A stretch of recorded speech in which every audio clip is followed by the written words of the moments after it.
right now. JP Lancaster joining us from Red Collar Brewing. I wore a red dress in celebration. Yeah, okay, Friday. Yeah, happy Friday. How are you? I'm well, yeah. Just Good, good. Oh, we have to say quickly the fact that JP is waiting for a phone call. His wife could go into labor right now. So yeah, we might get the call on air here. Due technically tomorrow is her first, so like many people have told you, I think it'll be late, but you never know. If we get the buzz on air, we'll let you go. I'll finish the segment. That'll be a moment. And there you go. Segment. Yeah, we've got Linda who can talk about it too if need be.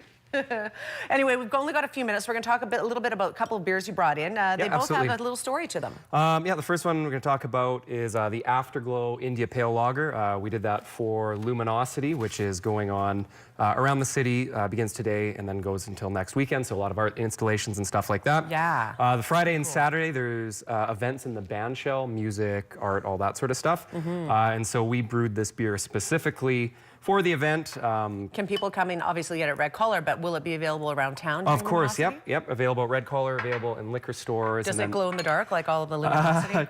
You might glow in the dark after you have it, but the label, as you can see, has got some interesting neon and that sort of thing. But yeah, so it's just meant to be a very, so good. That face says it all right there. Wow, I'm glad that wasn't seen on the air. I just kind of like my eyebrows were raised so high. It's delish. Yeah, very similar to like a European Pilsner.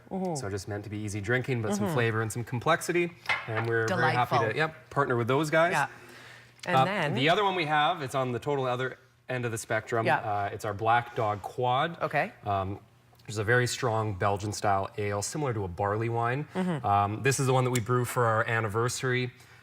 This one was brewed last November, and it'll be released on the 1st, but you're getting the first sip of it now. I am. So it will have aged a whole year. Yep, by the time it comes out. And so this is the kind of beer that's meant to be cellared, it's meant to be put down. It's like a wine, right? It just gets better with age and a lot of complexity. It's also at wine strength. It's almost 12%. It's very, it's thick. There's a lot going on there. Thick, but again, you get these, dried fruit notes, raisins, all that sort of thing. Yep. Really nice. And if places in town, some still have bottles from last year's, which will be coming up on 2 years old. And so this is a beer that we encourage people to buy the bottle. Buy one for now, but then buy one for a year down the road, and it just gets better and better. Which is awesome. Yeah. But so, I mean, we've been rolling out a lot of our winter seasonals, which you can see on the screen right now. Our Black IPA, the Afterglow, as I mentioned. We have a Doppelbock, which is a dark German lager, and then the Mild, which is a low alcohol brown ale. Right. So getting into that heavier stuff right when the days start to turn like this. But yeah, and we have on Tuesday, we have our Black Dog Dinner.